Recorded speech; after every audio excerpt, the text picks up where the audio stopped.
बताते हैं। श्री बोले श्री सत्यनारायण भगवान की जय, वृंदावन बिहारी लाल की जय।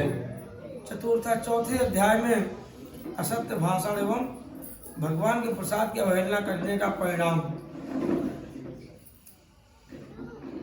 श्री सूत जी महाराज कहते हैं कि हे ऋषियों, हे मुनियों, जैसे ही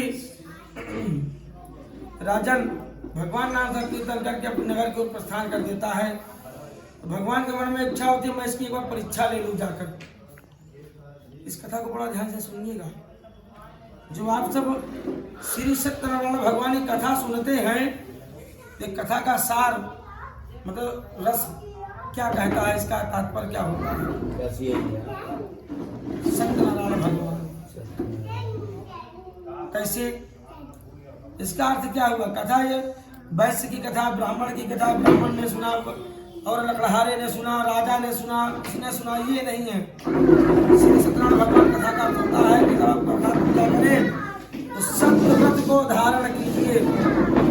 इस बालक को शांत कराइए। सत्यव्रत को धारण मतलब आप सत्य पथ पर चले, सन्मार्ग पर चले, किसी का अहित ना करें और भगवान नाम संकीर्तन हमेशा करते रहे। ऐसा करते हुए जो व्यक्ति अपने जीवन को यापन करता है उसे ही कहते हैं सत्यनारायण भगवान की कथा व्रत करना। व्रत मतलब धारण करना। ऐसे उपवास रहते हो ना, उस दिन कुछ नहीं खाते पीते हो, धारण करना, सत्य पथ पर ही चलना सत्यनारायण भगवान की कथा होती है। अब असत्य भाषण बोलोगे अगर तो दंड तो मिलेगा ही। वैश्य ने वही किया। जैसे वैश्य नगर की ओर चला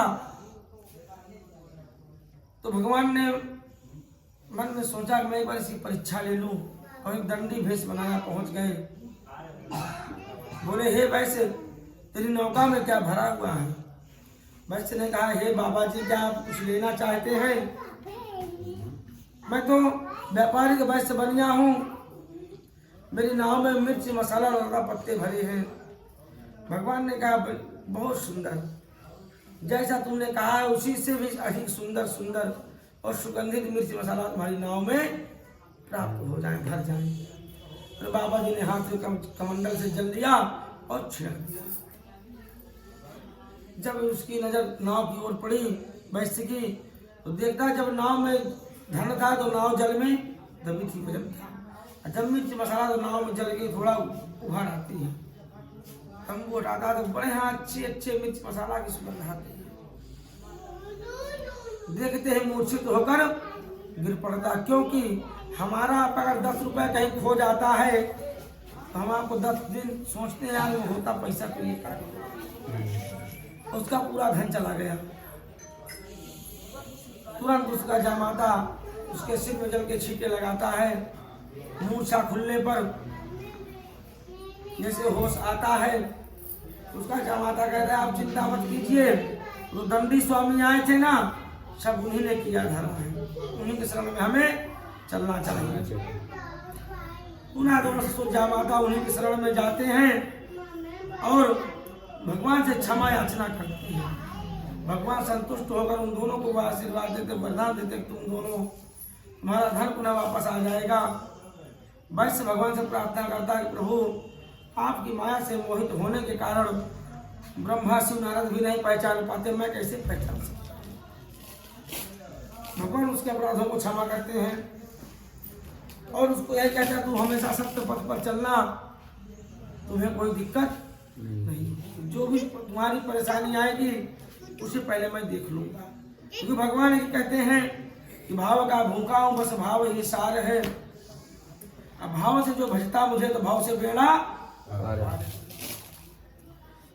भगवान कहते तुम भाव से मेरी तरफ एक कदम आओगे, एक पग आओगे तो मैं आऊं पग 4। इसका अर्थ कि अगर आप मेरी ओर एक कप पग चल रहे हो ना तो मैं आपकी तरफ 4 पग आऊंगा दौड़ करके। वैश्य को भगवान उपदेश देते हैं। वैश्य तो अपने नगर की ओर प्रस्थान करता है भगवान नाम संकीर्तन करते हुए। नगर के बाहर पहुंचते ही अपने दूतों को कहता है जाओ मेरे घर में सूचना दो कि तुम्हारे पति जमाता आए हैं। घर में जैसी जानकारी होती है लीलावती एवं पुत्री कलावती दोनों भगवान की कथा श्रवण कर रहे थे। उसी समय जैसे दूत ने सूचना दिया, उसकी माता ने कहा, पुत्री तू भगवान की कथा सुनना, मैं तेरे पिता तेरे पति के दर्शन के लिए जाती हूँ। उसकी माता दर्शन के लिए आ जाती है। उसकी पुत्री क्या करती है कि जैसी कथा संपन्न होती है तो प्रसाद को खाना एवं प्रसाद को लेकर जाना भूल जाती है। भगवान रुष्ट होकर उसे श्राप देते हैं, जिसके लिए मेरे प्रसाद को छोड़कर जा रही है तुझे वही नहीं प्राप्त होगा। और जब वहां जाकर देखती है तो सब कोई तो थे, परंतु उसका पति उसको नहीं दिखाई पड़ता। उसकी पुत्री ने कहा, लीलावती ने, कलावती ने, कि हे पिताजी मेरे पति कहाँ हैं? सब लोग ढूंढते हैं, गोताखोरों को बुलाया जाता है, जल में डुबकी लगाई जाती है। उसके पश्चात जब नहीं मिलता, उसकी पुत्री कहती है, पिताजी मैं अपने पति के खड़ा हूँ, बोलकर जल में डूब जाऊंगी। भ्रष्ट कहता है, पुत्री कुछ मत करो। सब लोग भगवान से प्रार्थना करते हैं। पूरा आकाशवाणी होती है और आकाशवाणी में यह आवाज सुनाई देती है कि तेरी पुत्री घर को वापस जाए, मेरा प्रसाद ग्रहण करे, घर को वापस घर से वापस आए प्रसाद लेकर, इसका पति से प्राप्त हो जाएगा। उसकी पुत्री घर को जाती है, प्रसाद ग्रहण करती है, सबके लिए प्रसाद लेकर आती है।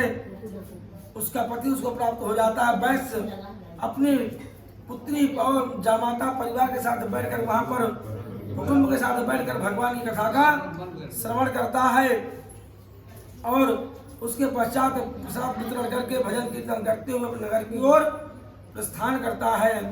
वैश्य इस जन्म में सभी सुखों का भोग करके गोलोक धाम वैकुंठ धाम को प्रस्थान करता है।